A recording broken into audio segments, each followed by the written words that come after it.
becoming the first man to run a marathon in under 2 hours. He received 5 million Kenya shillings as a presidential award for breaking the record, alongside 3 million shillings from the Ministry of Education in recognition of his achievement. In a special gesture, Sawe presented President William Ruto with the running shoes he used during his record-breaking race.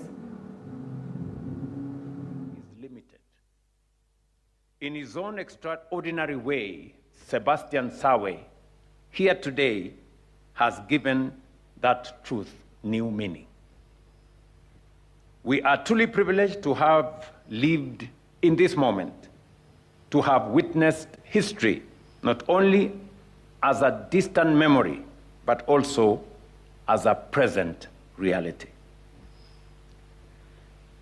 Sebastian, you have not only broken a record, you have expanded the horizon of human potential. You have done what many believed could not be done. You have made the impossible possible. And in so doing, you have inspired a nation, you have inspired a whole generation. Now, more than 300 families in Turkana have lost their homes after heavy rains caused severe flooding in the area. The floods destroyed houses, and now residents say they are now worried about their health and safety. They report lack of clean water, poor sanitation. Many families say they still need urgent help as rains continue and conditions remain difficult. The displaced families are calling for faster action to improve living conditions and prevent the spread of diseases.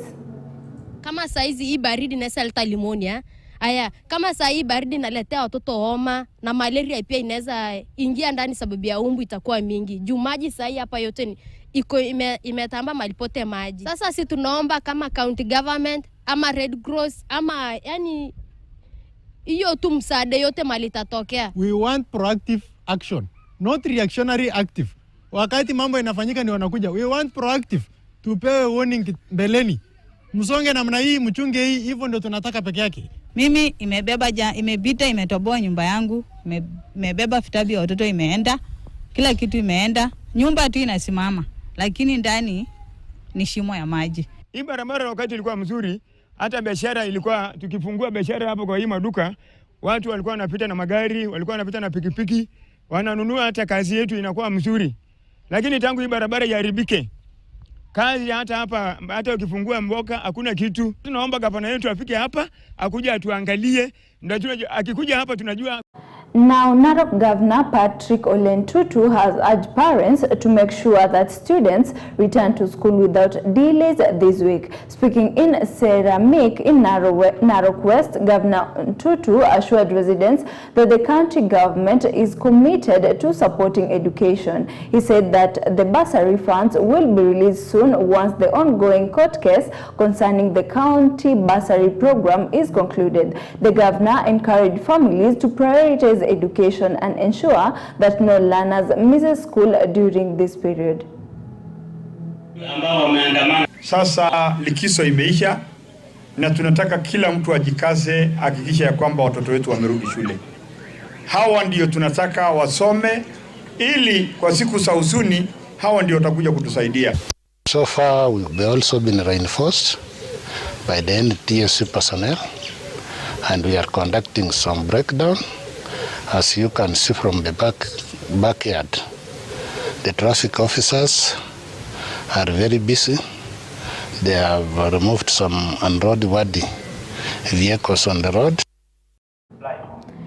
And residents of Elgeyo Marakwet County have raised concerns over the rising cost of living as students return to school for the second term. The parents say the situation has made it increasingly difficult for them to prepare their children for school, citing the high prices of essential learning materials such as textbooks, uniforms, and other basic school supplies. Speaking to the media, the parents have urged the government to take urgent measures to lower the cost of essential perishable goods to ease the burden on households already struggling with daily expenses. They say many families are now forced to take tough choices between providing food and ensuring their children. Hii mafuta imepanda, ile transport yenye tulikuwa tunatarajia itakuwa kama kila siku, leo tumeona imeenda juu. So kitu yenye nilikuwa nataka niambie tu serikali washughulikie, waone vile mafuta itarudi chini. Kama mzazi saa hii shopping ni kama 2,000. So 1,000 hata iliwezi maliza vitabu ya set books kama grade 7 mpaka grade 9 size ni very expensive. Mwanafunzi kwa university. Already hata sijalipia ya fees. Yes, semester ya 3. Sina chochote. And leaders of the Kenya Union of Post-Primary Education Teachers, KUPPET, in Turkana County have staged protests accusing the national government of ignoring their demands. While speaking in Lodwar, the teachers said the Social Health Authority SHA medical insurance does not support them when they seek treatment in hospitals, even though dedications are made from their salaries. According to KUPPET Secretary General Michael Ejikon, the government has also failed to recruit 44,000 junior secondary school teachers previously agreed. He added that many of these teachers are still working on contract terms instead of being permanently employed. We want an action from the government. We want a government that speaks and it works. Other than speaking and there's nothing that is happening. We are meant to believe that with the statement that was made by the former deputy president, that SHA in the next six months it's likely to collapse. We are likely to believe that because things in SHA are not working. NEC must be able to pay the contracted officers and the used marking centers immediately. With immediate effect. Those centers, those members that give quality services to the Kenya National Examination Council are already languishing in debts after offering quality service to the Kenya National Examination Council. Autonomy ni fire, see fire. So we urge the government to ensure that autonomy, JSS autonomy is implemented for effective and efficient running of the competent-based education in our learning institution. And away from that, fishers from different areas around Lake Victoria and the coastal region have been urged to improve their fishing methods in order to access larger international markets. During a training conference held in Kisumu, the fishers discussed the need to reduce the cost of fish feed, saying it will help lower production expenses and improve profits. They noted that better skills, modern fishing techniques, and affordable inputs are key to increasing their competitiveness. In foreign markets, the conference also emphasized suitable fishing practices to protect fish stock for future generations.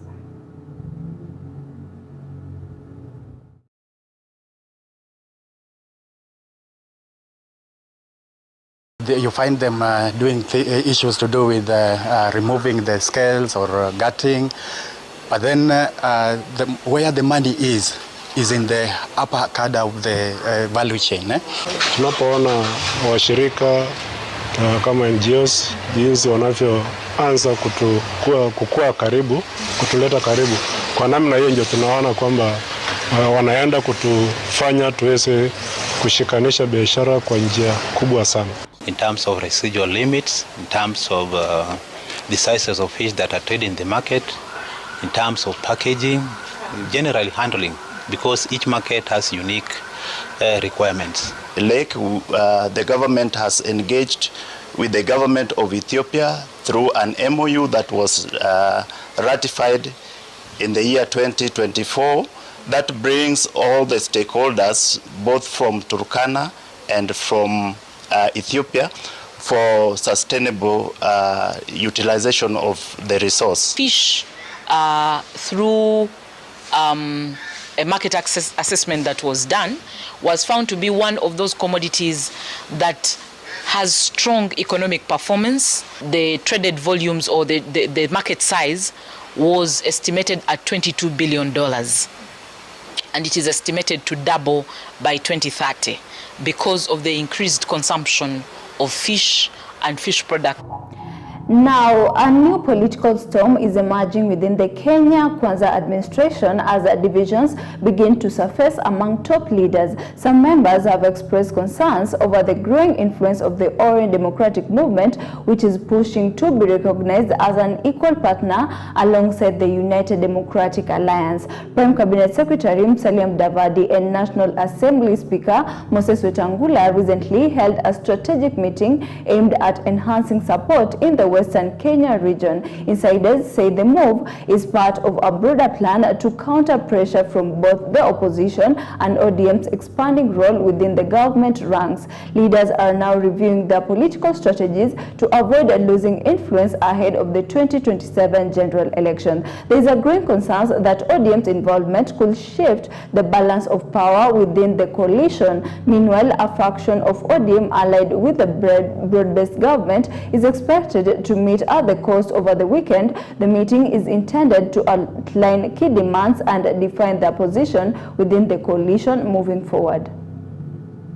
Na vitu vikiwekwa kwa meza itakuwa ni 50-50. Wale wakiwa na rais, ODM itakuwa na deputy president. Mulembe tunataka kukua kwa debe ya urais. Na kwa sababu nyinyi mmesema mnangoja 2032, sisi ambao tuko na mayuba kidogo, tukiamua 2027 tunataka kuingia, tafadhali mtuunge mkono. And the Teso community from Sirisia constituency in Bungoma County have strongly opposed plans to appoint a politician as their spokesperson. Led by community chairperson Escott Kaitano, the leaders say the appointment process must strictly follow traditional customs. They emphasize that selecting a spokesperson is not a political decision but a cultural one that requires a full community consultation. The leaders have also announced that they will not allow a planned ceremony in Kotome scheduled for Saturday, which aimed to install a political leader as their spokesperson. They insist that any selection must be based on integrity, respect for culture, and the collective agreement of the community.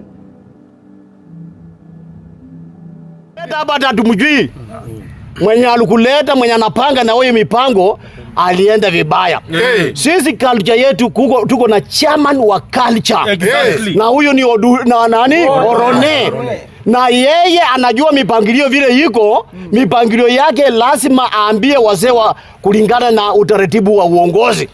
Sio kwamba unaamuka tu na unasema unapeleka Katome. Wazee wamesema hakuna.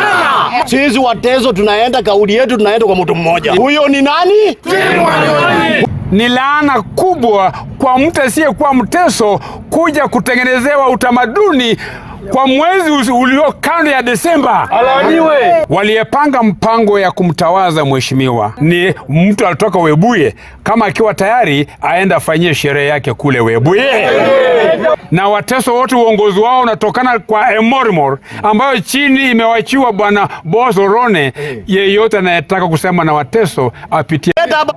And leaders from Bomet and Kericho counties joined the family of Transport and Roads Cabinet Secretary Davis Chirchir in Chebango Village, Sotik constituency for a burial service following the death of his father, Mzee Edwin Kowech. The service was held at Chebango AGC Church, where family, friends, and community members gathered to pay their last respect. During the ceremony, the children of the late Mzee Kowech described him as a hard-working man who was dedicated to the development of his village. They said he played a key role in improving the lives of people around him. Leaders who attended the event expressed their condolences to the family and encouraged the community to uphold the values of unity, hard work, and integrity that the late Kowech stood for. Words cannot adequately express the feelings that have engulfed us since you went to be with the Lord on Sunday, 19 April 2025. It is indeed a sad moment knowing that you have actually left us so suddenly and unexpectedly. Whereas we grieve, we are glad that you have an abundance of memorable moments to cherish. You valued people and endeavor to live in peace and harmony with all. You welcomed all of us in your family room and made everyone feel at home. You were gentle in your ways and always generous. And meanwhile, residents of Busia County are calling on the Independent Electoral and Boundaries Commission to ensure fairness, transparency, and accountability in the upcoming general elections. Speaking during a public engagement in Busia, the residents say they are fully prepared to vote in next year's elections, expressing confidence that voter turnout could reach 100% if the process is credible. However, they raise concerns that despite an increase in registered votes, some people still avoid voting due to fear that their votes may be manipulated or stolen. They are now urging election officials to carry out their duties with integrity and restore public trust in the electoral process. Mtu kama mimi nimemaliza kile kitu niko 100%. Kwa hiyo 100% yangu kitu tunataka ama mimi nataka sisi tutapiga kura, ndio tutaenda, kwa sababu ya kwamba wanasemangu ukipiga kura enda nyumbani. Sisi hatuwezi kaa huko kama agents, lakini wakati ya kuhesabu hiyo makura utapata dosari. Au watu wakuwe straightforward vile sisi tunakuanga straightforward kwa kupiga kura. Mara hii tunaomba IEBC wafanye haki. Wanaposoma hizo results, wacha zitoke jinsi wananchi sisi tumepiga.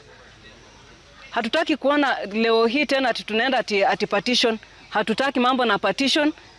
Hatutaki mambo ya kwenda kotini. Lakini sisi mwito wetu ni kwamba IEBC iweze kujuhumika, wakuwe responsible, hakika waweze kuhakisha kwamba wanafanya lile lote linalotakikana ili uchaguzi ukue ule ambao uko credible, ule ambao unaweza kudhibiti. Mtu kama mimi nimemaliza kile kitu. Now, the government of Kenya has welcomed a group of rare mountain bongos from the Seychelles Republic, marking an important step in restoring the country's wildlife. Prime Cabinet Secretary Musalia Mudavadi received the bongos at Jomo Kenyatta International Airport, emphasizing the need to protect the few remaining animals in the wildlife. The initiative is supported by the Ministry of Tourism and the Kenya Wildlife Service in line with the wildlife conservation and management. Mudavadi noted that these efforts show strong international cooperation and will help grow Kenya's tourism sector while supporting environmental conservation. The bongos will now be carefully reintroduced into protected habitats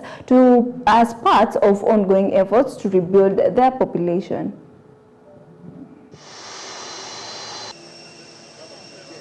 As we receive these mountain bongos from the Czech Republic, we reaffirm Kenya's position as a global leader in wildlife conservation.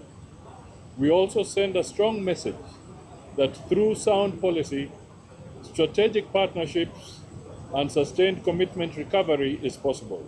We are very grateful for the partnership that we have seen today. Government, private, international community, all in an effort to rehome the bongos. And we want to welcome the bongos to Magical Kenya. And they are drawn from 3 countries in Europe. We have 1 from Czech Republic, we have 2 from Germany, and we have 1 from Denmark. All of them are being brought to improve the genetic diversity of the population of 102 that we have at Mount.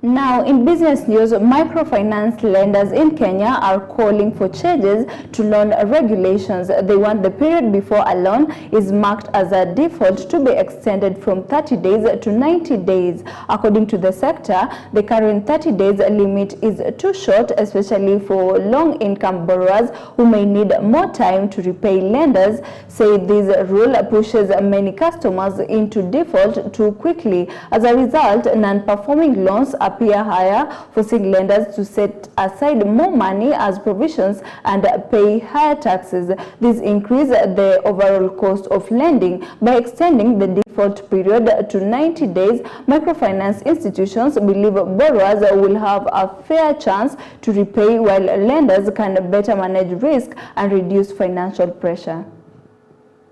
Honestly, quite impressive. We'd expected this to be worse than that.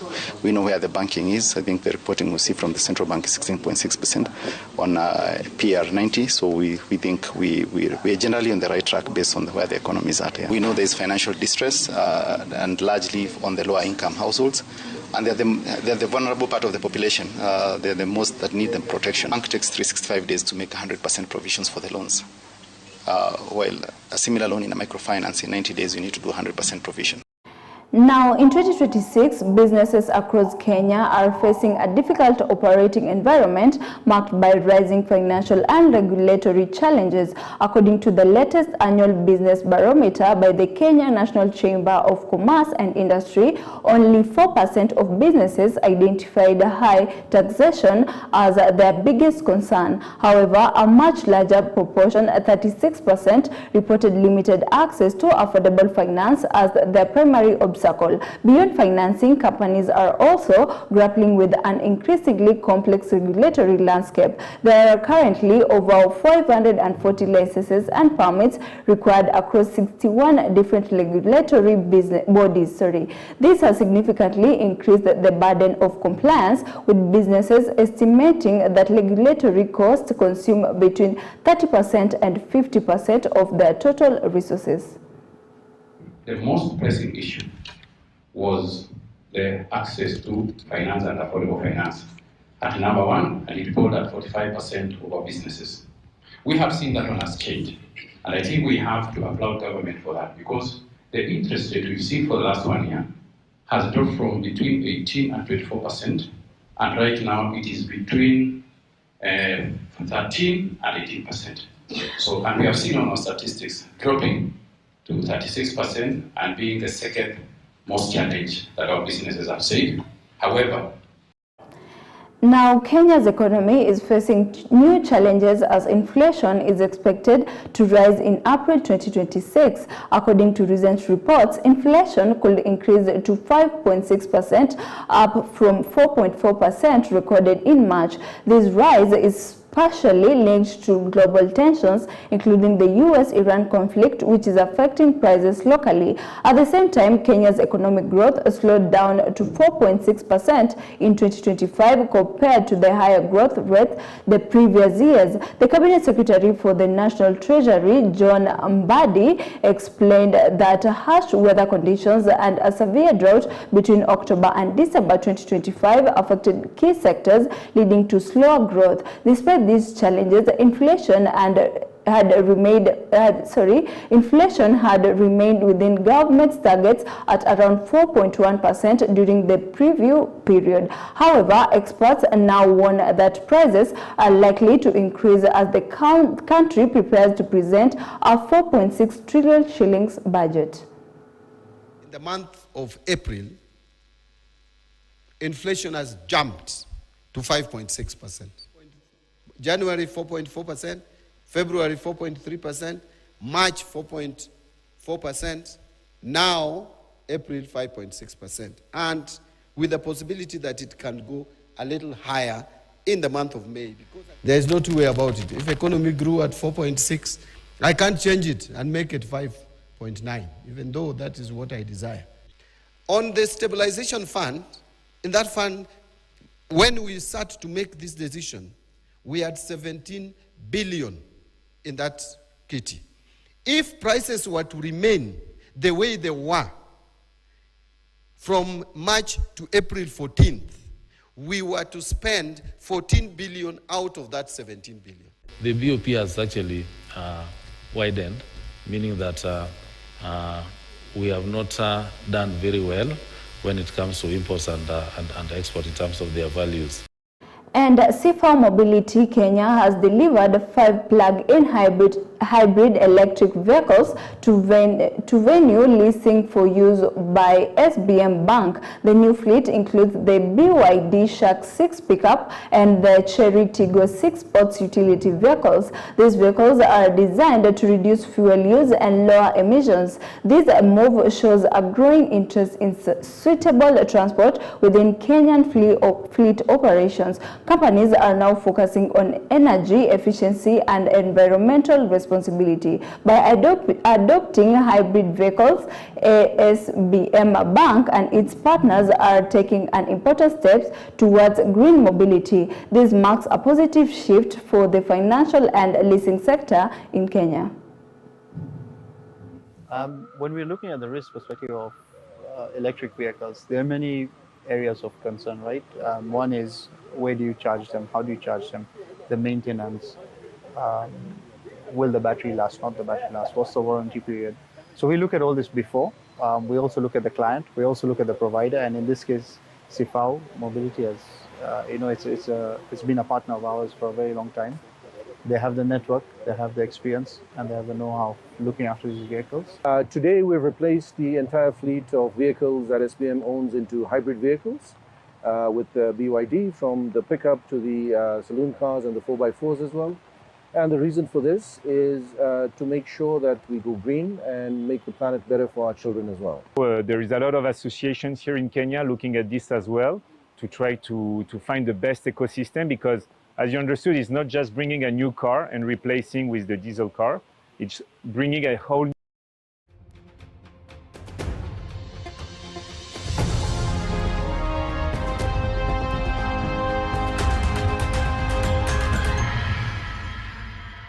And finally, that's all we have for today's EBN News at 1 p.m. Many thanks for watching. I'm Leticia Afandi. Enjoy the rest of your viewing.